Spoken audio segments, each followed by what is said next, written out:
Hey everybody, I'm Nam, and today we're going to go over a deck for Final Fantasy TCG, Final Fantasy Trading Card Game. So this is a deck that I created myself. It's a little bit based off of competitive MonoWind decks, but I gave it my own twist and flair. So let's just go ahead and take a look. Okay, let's talk about the deck. All right, so the deck I made is based off of MonoWind, but it's actually not as competitive as typical MonoWind decks.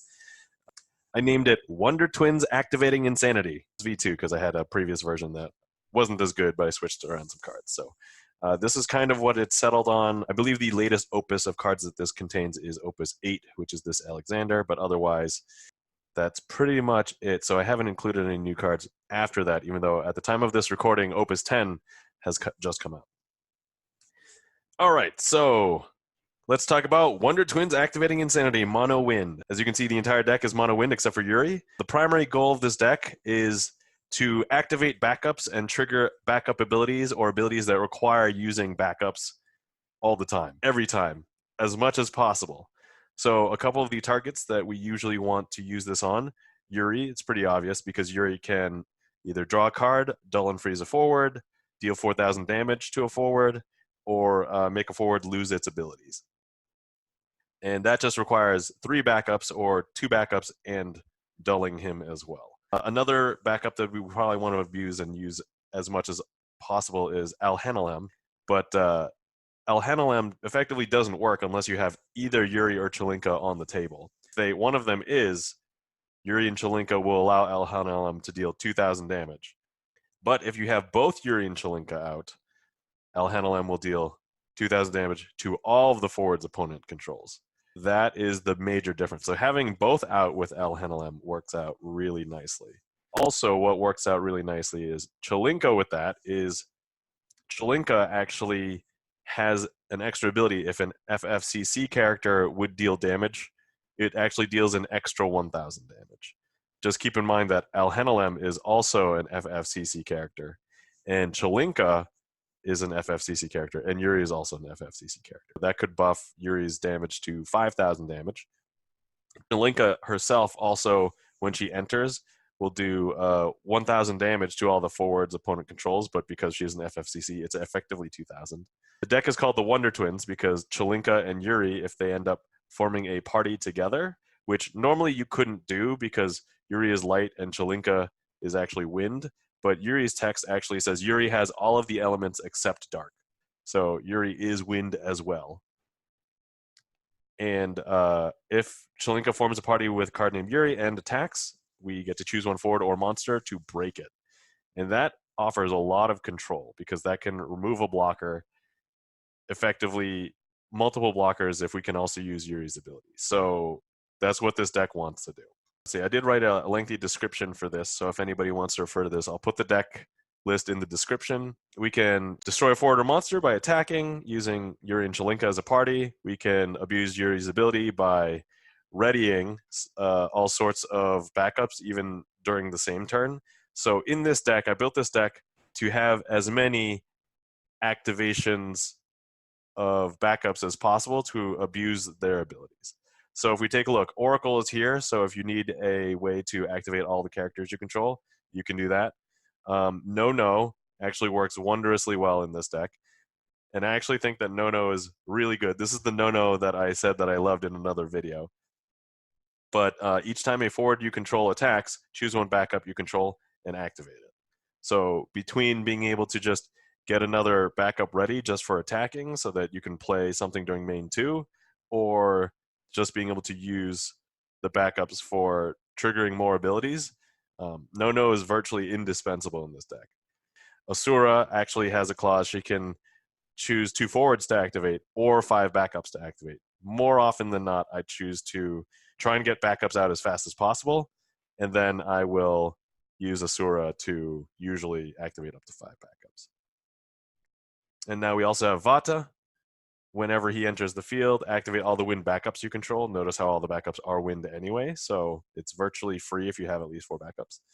Bartz, so not only is he an EX burst, but he also, when he enters, activates all the wind characters you control, which is pretty much everything on the board because everything is character. And also, something that probably slips under the radar, but actually works really well so long as the opposing deck doesn't actually destroy him too early because he's only 3k. Edge.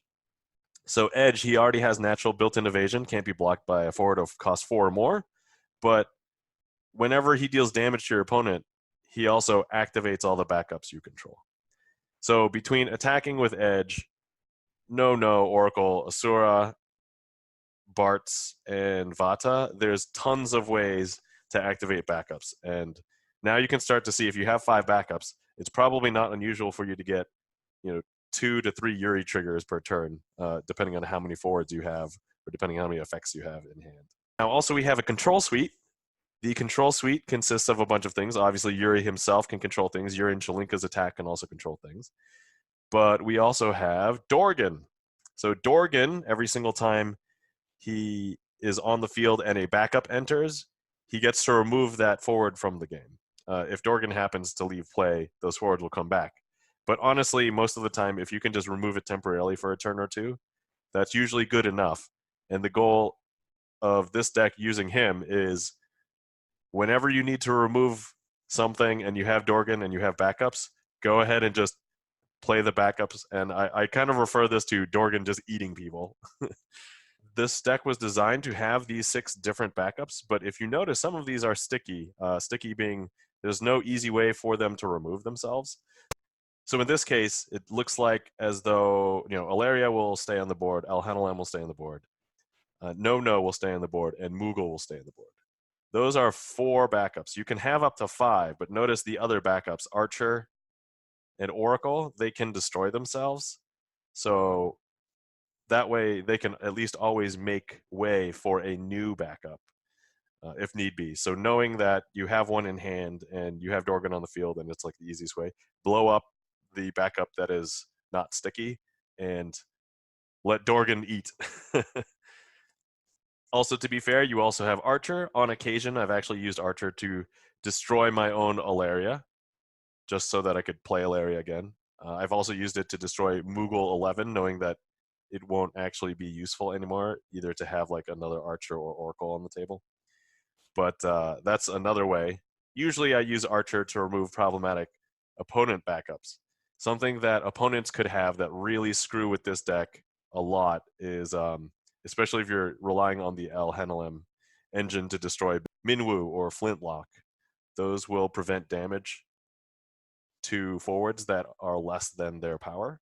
So removing those is really helpful for enabling Alhanalem. So there's another card in here that is probably very questionable to a lot of people, and admittedly is somewhat weak, but hey, I built this deck to do one thing, and it does the one thing pretty well. Black Chocobo. It's a card that is not very strong. You very rarely see it in decks, I think.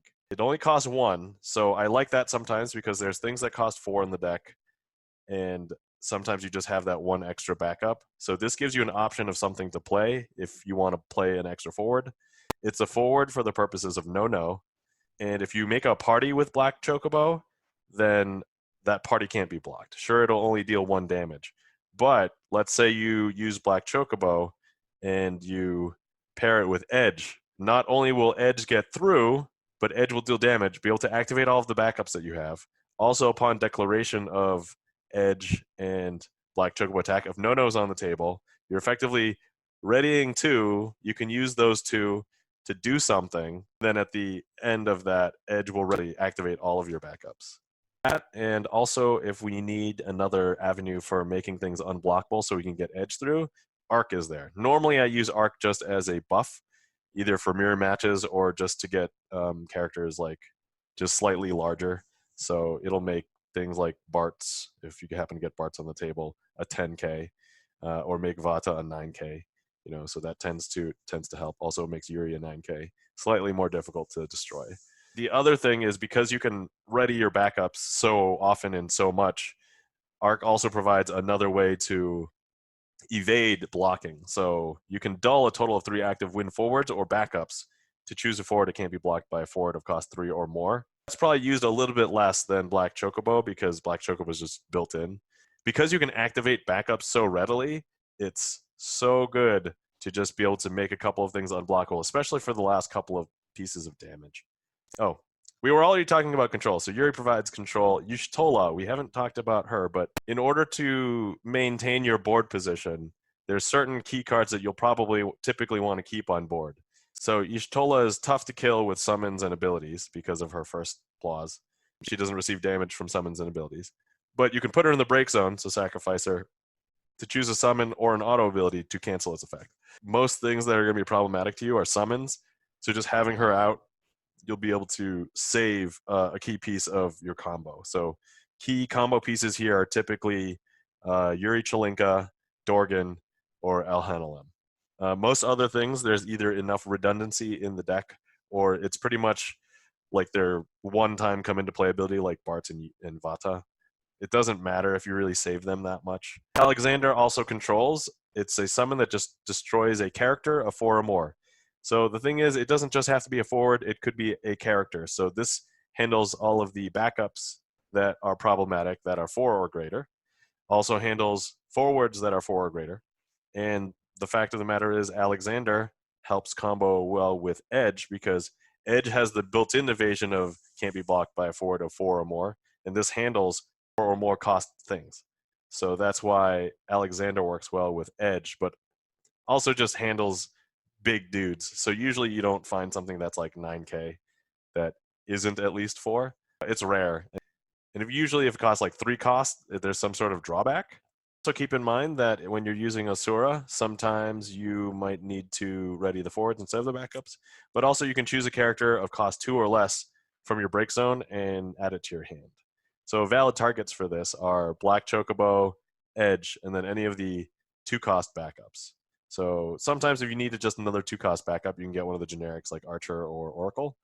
But if you need to search for something, I've used this to get a Moogle so that I could search again.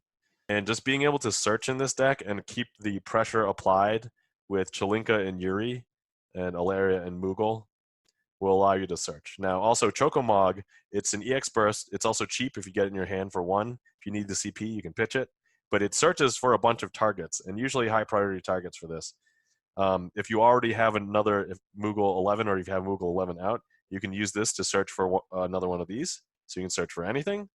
You can use this to search for no, which I think it's key to get out early. I mean, not like right away, but maybe once you have like a forward or 2, then it starts paying out in dividends. And then worst case scenario, if you don't need one of these things or you don't have any more, you can search for Black Chocobo, which it'll thin out the deck for like draws so that you don't draw a Black Chocobo, and you can pitch it for CP, as opposed to just pitching Chocomog for CP, depending on your situation. Luckily, this does say search for 1 Job Chocobo or Job Moogle, and Black Chocobo happens to have the Job of Chocobo. Ironically, though, you can't search for most Chocobos with Chocomog because they are standard unit types and they have the name Chocobo.